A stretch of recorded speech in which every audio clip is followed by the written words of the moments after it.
Hingar-bingar pemilu Kada Jakarta telah dimulai. Janji-janji para calon telah diucapkan dan pekan lalu warga ibu kota berbondong-bondong memberikan suara mereka untuk sebuah perubahan Jakarta yang lebih baik. Di tengah ancaman DPT bermasalah jelang hari pencoblosan dan adanya warga yang tidak bisa memberikan hak suara mereka, bisa dikatakan semua proses pemberian suara berjalan dengan lancar. Semua mata menunggu siapa kira-kira yang akan menjadi komandan ibu kota dalam 5 tahun mendatang. Penghitungan cepat dari beberapa lembaga survei dinanti hasilnya, dan hasilnya pun cukup mengejutkan. Berdasarkan hasil hitungan cepat dari beberapa lembaga survei, pasangan Jokowi dan Basuki berada di posisi atas, mengungguli pasangan incumbent Fauzi Bowo dan Nahrawi Ramli yang berada di urutan 2. Peta politik berubah dengan sangat cepat, karena dalam survei-survei sebelumnya, pasangan incumbent sangat diunggulkan untuk terus memimpin Jakarta. Inikah bukti jika telah terjadi pendewasaan politik warga Jakarta dalam memilih calon pemimpinnya? Kompleksitas masalah ibu kota seperti banjir, kemacetan, dan rasa aman seolah membutuhkan sosok baru yang lebih dari sekedar ahlinya. Bisa jadi figur Jokowi Basuki sangat diharapkan bisa memberi warna baru bagi pembangunan ibu kota. Tapi ingat, pesta belumlah usai. Karena angka di atas adalah hasil penghitungan cepat lembaga survei dan bukan angka resmi dari KPU di Jakarta. Pemilihan putaran kedua di depan mata karena tidak ada pasangan calon yang mendapatkan 50% suara. Publik masih harus menanti siapa komandan ibu kota 5 tahun ke depan.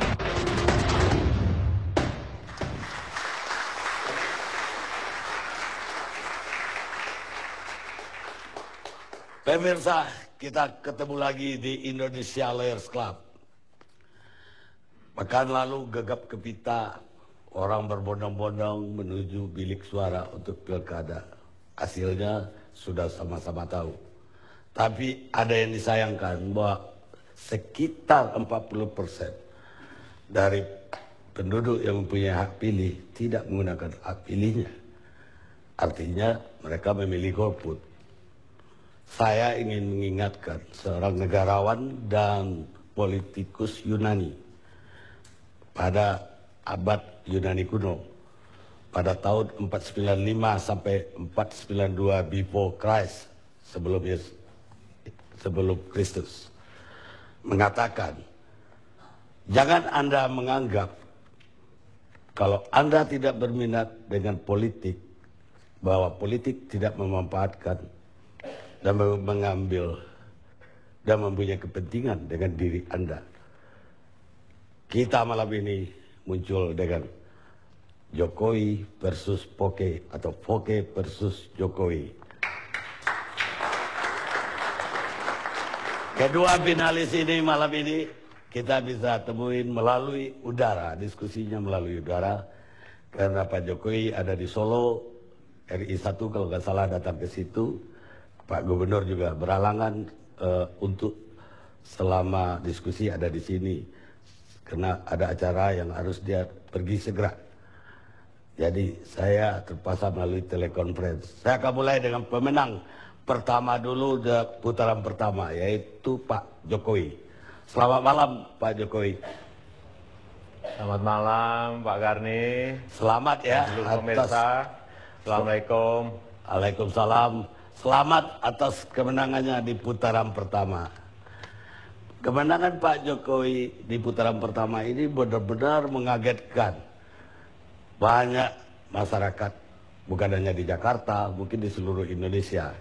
Kenapa? Karena hampir semua lembaga survei tidak ada yang meramalkan Pak Jokowi yang menang. Yang menang itu Pak Foke, dan bahkan ada yang meramalkan itu satu putaran. Ternyata sebuah asumsi segalanya itu batal. Apa rahasia Pak Jokowi ini? Nggak ada rahasianya. Saya ini merasa semut juga, merasa kecil. Tapi ya apa yang bisa saya lakukan, saya lakukan. mendekati masyarakat, mendengarkan mereka, kemudian datang ke kampung, datang ke bantaran kali, datang ke kanan kiri rel, ya hanya itu aja. Kita ini sederhana saja, tidak pakai strategi juga. Tapi Pak Jokowi itu kalau sampai terpilih, ini kemasalah di Jakarta ini sangat kompleks. Soal kemacetan, Pak Jokowi sendiri mungkin merasakan dari 2 kilometer mungkin yang dulu 10 menit bisa 2 jam kita jalan. Belum kumuhnya, belum banjirnya, belum keamanannya. Pak Jokowi melihat bahwa ini bebannya luar biasa ini. Artinya Pak Jokowi kepingin dari Komandan Kodim di Solo langsung menjadi Pangdam Jaya ini. Kalau saya, Pak Karni, saya berpikir itu sederhana. Ya. Blueprint-nya kan sudah ada, cetak biru sudah ada semuanya. Kemudian resource yang ada, anggaran juga besar sekali. 5 tahun kemarin ada 140 triliun. 5 tahun ke depan perkiraan kami ada 180 triliun. Kalau seorang pemimpin, tahu saya itu nggak rumit-rumit amat sih. Sudah ada cetak biru, sudah ada blueprint, ya sudah. Segera dieksekusi, segera dilaksanakan, kemudian dikawal sampai tujuan tepat waktu, hanya itu.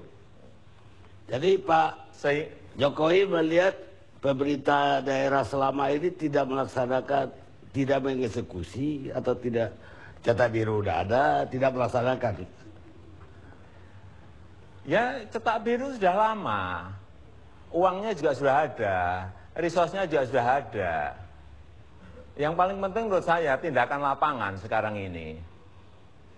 Jadi saya tidak ingin berpikir muluk-muluk, tidak ingin berpikir tinggi-tinggi. Simpelnya seperti yang tadi saya sampaikan, segera dieksekusi, kemudian dilaksanakan, kemudian dikawal di lapangan. Ada manajemen controlling, ada manajemen pengawasan, ya hanya itu aja. Cara berpikir saya sederhana seperti itu.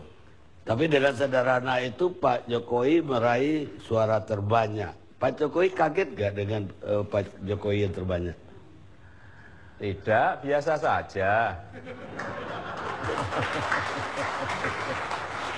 Bagaimana dengan adanya tuduhan sekarang ini bahwa ternyata timnya Pak Jokowi melakukan money politics? Money politik duitnya dari mana Pak Karni? Untuk kampanye saja saya harus jualan baju. Katanya duitnya ditaruh di baju. Oh, bajunya aja kita jual kok. Untungnya bisa dipakai untuk kampanye. Coba lihat spanduk saya paling sedikit. Tapi ya kan? Kita juga tidak berani mengumpulkan orang di gedung, di tempat yang ber-AC karena saya merasa saya nggak punya duit. Mengumpulkan orang itu harus menyiapkan makan, menyiapkan snack, membayar ongkos gedung. Saya nggak punya kekuatan itu sehingga saya datang ke kampung karena nggak pakai biaya. Kok money politik gimana? Duitnya dari mana? Habis berapa kalau begitu kampanye kemarin Pak Jokowi dan tentu Pak Ahok juga atau Pak kurang lebih antara 15-an. 15-an miliar. Iya, itu pun hampir 90% itu dari sumbangan. Ada yang pedagang pasar nyumbang, ada yang PKL di Solo juga nyumbang. Kemudian ada sumbangan-sumbangan dari teman-teman. Ada juga sumbangan dari keluarga, ya kira-kira itu aja. 15 miliar itu hampir tidak masuk akal untuk Gubernur Jakarta, Pak. Karena bupati saja di Jawa sekarang paling kurang 50, Pak. Nyatanya menang, Pak Karni. Nyatanya menang.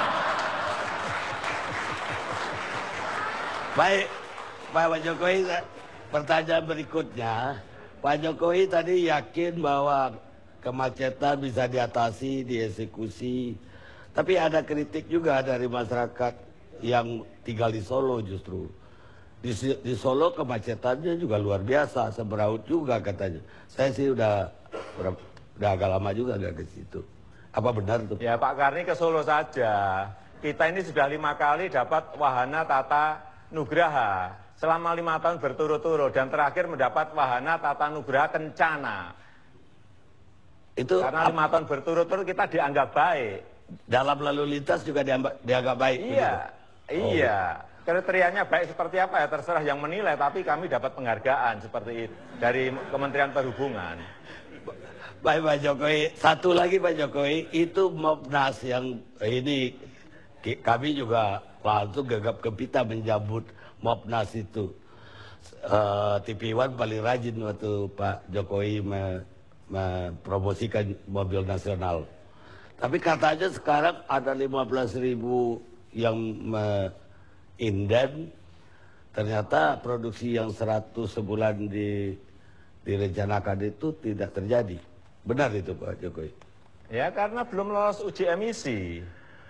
Mestinya ini kan produk lokal, produk nasional. Mestinya pas uji emisi itu ya dibantu dong, produk lokal nggak dibantu. Kalau perlu nggak usah pakai uji emisi, langsung diluluskan.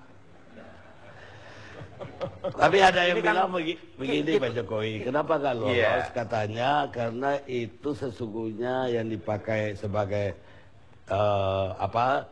dasar mesinnya segala macam itu Mazda 323 tahun 95.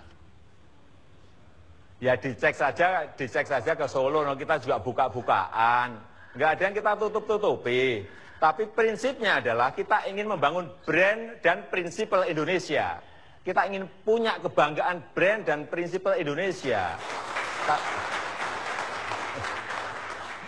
Mengenai mesin, mengenai bodi, ya datang saja ke Solo dicek. Oh kita juga nggak ada yang kita tutup-tutupi. Ya saya untuk klarifikasi supaya ini jangan jadi bisik-bisik, BBM, broadcast. Ada broadcast yang terakhir ini yang saya agak malu juga nih sebagai bangsa.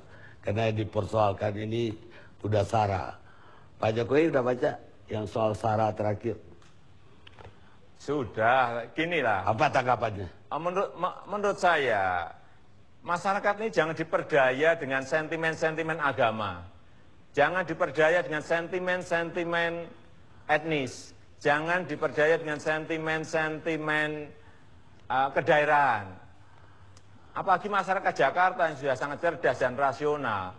Saya kira tidak akan terpengaruh dengan itu.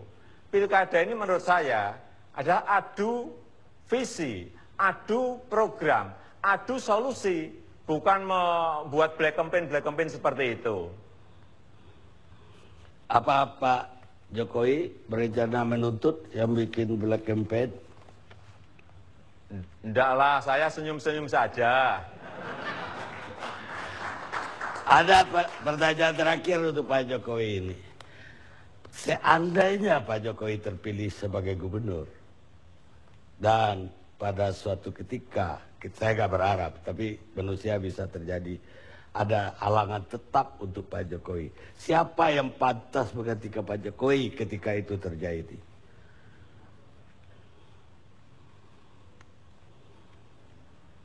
Halo? Ya Pak Jokowi.